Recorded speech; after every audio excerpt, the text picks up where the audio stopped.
Twinkle, twinkle, little star, how I wonder what you are. Yes, we all sang this. No context, no explanation, just vibes. Wait, did you ever actually get the answer?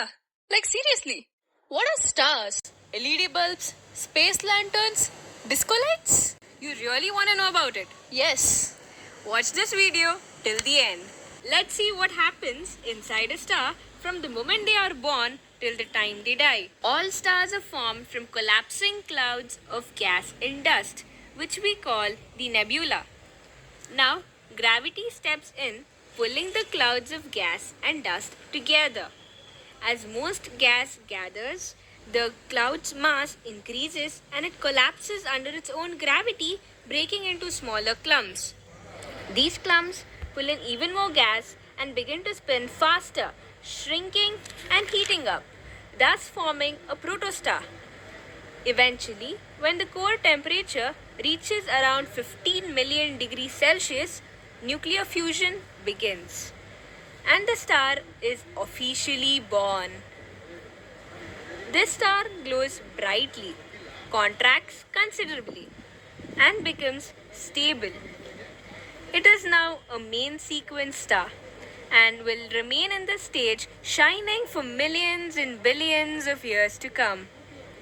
This is the stage our sun is in right now. As the main sequence star glows, hydrogen in its core is converted into helium by nuclear fusion. When hydrogen supply in the core begins to run out and the star is no longer generating heat by nuclear fusion, the core becomes unstable and contracts. The outer shell of the star, which is still mostly hydrogen, starts to expand. As it expands, it cools and glows red. The star has now reached the red giant phase. In the core of the red giant, helium fuses into carbon. Further, when helium is completely fused into carbon, the core collapses again. As the core collapses, the outer layer of the star are expelled.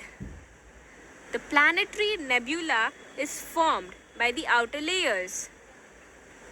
The core remains as a white dwarf and eventually cools to become a black dwarf. But does this happen to all the stars?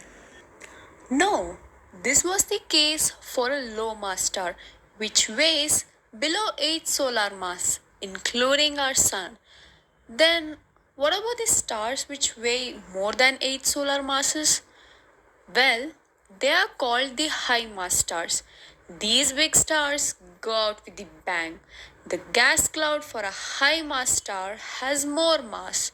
More mass means more gravity, which means the force pushing inward is much stronger and the star gets hotter. Hotter the star, faster the fusion. With this great amount of outward energy generated, the star is able to counteract the gravitational pull and expand. This results in a hot, big, bright main sequence star. We have already learned that the low mass stars takes billions of years to use up all their fuel. The high mass stars are much hotter and burn their fuel much faster within a few million years. As the fuel starts running out, the core temperature increases and carbon atoms are formed from the fusion of helium atoms. Additional fusion processes proceed, forming oxygen, silicon, neon, and iron at the core. The layers perform a particular type of fusion until no fuel remains and we are left with highly stable iron core. At this point, fusion in the core ceases because iron is the most compact and stable of all elements. Since energy is no longer being radiated from the core, in Less than a second, the star begins the final phase of gravitational collapse, with the outer layer bouncing off the core. This phenomenon is called the supernova. Imagine something 1 million times the mass of Earth collapsing in just 15 seconds. A core with a mass roughly 8 to 20 times the sun's mass collapses under gravity until it's so dense that protons and electrons are crushed together to form a neutron star. The core, with a mass roughly 20 to 25 times the sun's mass, collapses under gravity into a point of infinite density, creating a gravitational pull so powerful that nothing, not even light, can escape. The black hole.